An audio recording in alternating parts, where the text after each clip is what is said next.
ನೋಡಿ ಒಂದು V neck ಸ್ಕ್ಯಾಲಪ್ಗೆ ಯಾವ ಥರ ಮಾರ್ಕ್ ಹಾಕೋಬೇಕು ಅಂತ ಹೇಳ್ತೀನಿ. ಶೋಲ್ಡರ್ ಡೀಪ್ ನೀವು ಎಷ್ಟು ತೊಗೊಳ್ತೀರೋ ಅಲ್ಲಿಗೆ ಒಂದು ಮಾರ್ಕ್ ಹಾಕ್ಕೊಳ್ಳಿ. ಮತ್ತು ಇಲ್ಲಿ ನೀವು ಡೀಪ್ ಎಷ್ಟು ಬೇಕೋ ಆ ಡೀಪಿಗೆ ಒಂದು ಮಾರ್ಕ್ ಮಾಡ್ಕೊಳ್ಳಿ. ಫಸ್ಟು ಮಾರ್ಕ್ ಮಾಡ್ಕೊಂಡಿದ ನಂತರ ಇಲ್ಲಿಂದ ನೀವು ಎಷ್ಟು ಡೀಪ್ ತೊಗೊಂಡಿರ್ತೀರಲ್ವ ಆ ಒಂದು ಡೀಪ್ಗೆ ಸ್ವಲ್ಪ ಬ್ರಾಡ್ ತೊಗೊಳಂಗಿದ್ರೆ ತೊಗೋಬೋದು. ಯಾಕೆಂದರೆ ವಿ ನೆಕ್ ಬರಬೇಕು ಅಂದರೆ ಬ್ರಾಡ್ ತೊಗೋಬೇಕಾಗುತ್ತೆ. ಈಗ ಫುಲ್ ಎಲ್ಲ ಜಾಯಿಂಟ್ ಮಾಡ್ಕೊಳ್ಳಿ.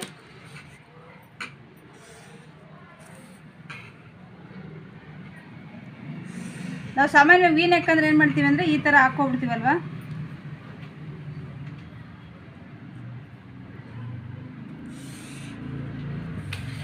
ನಂತರ ಇದನ್ನು ನಿಮಗೆ ನಾನಂದರೆ ಕೈಯಲ್ಲೇ ಹಾಕ್ಬಿಡ್ತೀನಿ. ನಿಮಗೆ ಒಂದು ಐಡಿಯಾ ಬೇಕು ಅಂದರೆ 1 ಇಂಚ್ಗೆ ಮಾರ್ಕ್ ಮಾಡಿಕೊಂಡು ನಂತರ ಜಾಯಿನ್ ಮಾಡ್ಕೊಂಡಿರೋ ಇಲ್ಲಿ.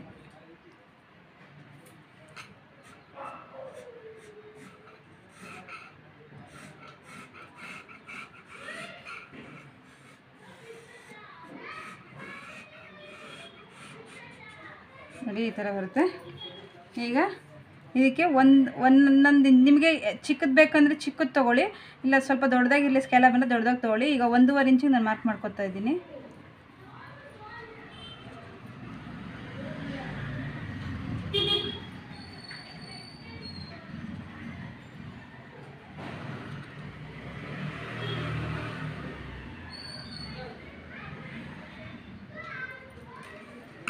ಇದು ಮಾರ್ಕ್ ಮಾಡ್ಕೊಂಡಿದ್ದ ನಂತರ ನೀವು ಈ ಥರ ಒಂದು ಸ್ಕ್ಯಾಲಪ್ ಇದಕ್ಕೆ ನೀವು ಇಲ್ಲಿ ಏನು ಪಾಯಿಂಟ್ ಇರುತ್ತಲ್ವ ನಿಮ್ಗೆ ಅದು ಹಂಗೂ ಗೊತ್ತಾಗಿಲ್ಲ ಅಂತಂದರೆ ನೀವು ಇಲ್ಲಿ ಒಂದು 1/2 ಇಂಚ್ಗೆ ನೀವು ಮಾರ್ಕ್ ಮಾಡ್ಕೋಬೋದು.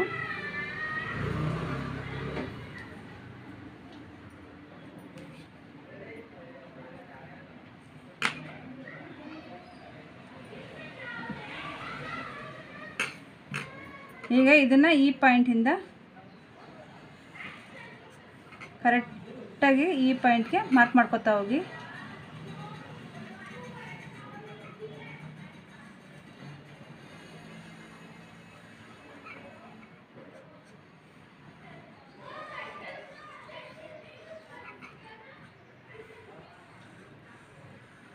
ಇಲ್ಲ ಇದನ್ನು ನೀವು ಫಾಲಲ್ಲಿ ರಟ್ಟಿರುತ್ತಲ್ಲ ಆ ರಟ್ಟಲ್ಲಿ ಪಾಯಿಂಟ್ ಮಾಡಿಕೊಂಡ್ರೂ ಒಂದೇ ಥರ ಬರುತ್ತೆ. ಎರಡೂ ಓಕೆನೇ. ನೀವು ಈ ಥರ ಬೇಕಾದರೂ ಮಾಡ್ಕೋಬೋದು ಅಥವಾ ಹಂಗೆ ಮಾಡ್ಕೊಂಡ್ರು ಓಕೆ. ಎರಡೂ ಪರ್ಫೆಕ್ಟಾಗೆ ಬರುತ್ತೆ. ಈಗ ಇದನ್ನು ಕಟ್ ಮಾಡ್ಕೋಬೇಕು. ಫಸ್ಟು ನಾನು ಈಗ ಸೈಡಲ್ಲಿರೋದನ್ನ ಕಟ್ ಮಾಡ್ಕೊತೀನಿ.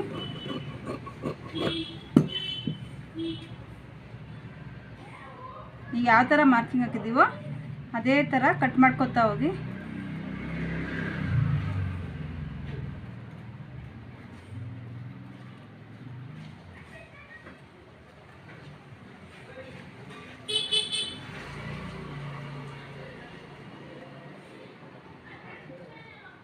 ನೀವೇನಾದರೂ ಪೈಪಿಂಗ್ ಕೊಡಬೇಕು ಸ್ಕ್ಯಾಲಪ್ಗೆ ಅಂತಂದರೆ ಸ್ವಲ್ಪ ದೊಡ್ಡದಾಗಿ ಕಟ್ ಮಾಡ್ಕೊಳ್ಳಿ. ಇಲ್ಲ ಪೈಪಿಂಗ್ ಏನು ಬೇಡ ಪ್ಲೈನ್ ಅಂತಂದರೆ ನೀವು ಚಿಕ್ಕದಾಗಿ ಕಟ್ ಮಾಡ್ಕೊಳೋದು, ಈ ಥರ ಕಟ್ ಮಾಡ್ಕೊಳೋದು ತುಂಬ ಒಂದು ಉತ್ತಮ ಅಂತ ಹೇಳ್ತೀನಿ. ನೋಡಿ ಈಗ ಎಷ್ಟು ನೀಟಾಗಿ ಬಂದಿದೆ, ಪರ್ಫೆಕ್ಟಾಗಿ ಬಂದಿದೆ. ವಿ ನೆಕ್ಕಲ್ಲಿ ಒಂದು ಸ್ಕ್ಯಾಲಪ್ ಬೇಕು ಅಂತಂದರೆ ಈ ಥರ ಕಟ್ ಮಾಡ್ಕೊಳೋದ್ರಿಂದ ನೀಟಾಗಿದೆ. ವಿ ನೆಕ್ಕೆ ಕಾಣಿಸ್ತಾ ಇರುತ್ತೆ ಮತ್ತು ಈ ಥರ ಬರುತ್ತೆ. ವಿ ನೆಕ್ ಅಂದರೆ ಚಿಕ್ಕದಾಗಿ ವಿ ಥರ ತೊಗೊಳಕ್ಕೆ ಹೋಗಬೇಡಿ. ಆ ಒಂದು ಬ್ಲೌಸ್ ಫಿಟ್ಟಿಂಗ್ ಅದು ಕರೆಕ್ಟಾಗಿ ಕುತ್ಕೊಳ್ಳೋದಿಲ್ಲ. ಹಾಗಾಗಿ ಈ ಥರ ನೀವು ಕಟ್ ಮಾಡ್ಕೊಳ್ತೀವಿ ಅಂತ ಹೇಳ್ತಾ ಥ್ಯಾಂಕ್ ಯು ಫಾರ್ ವಾಚಿಂಗ್.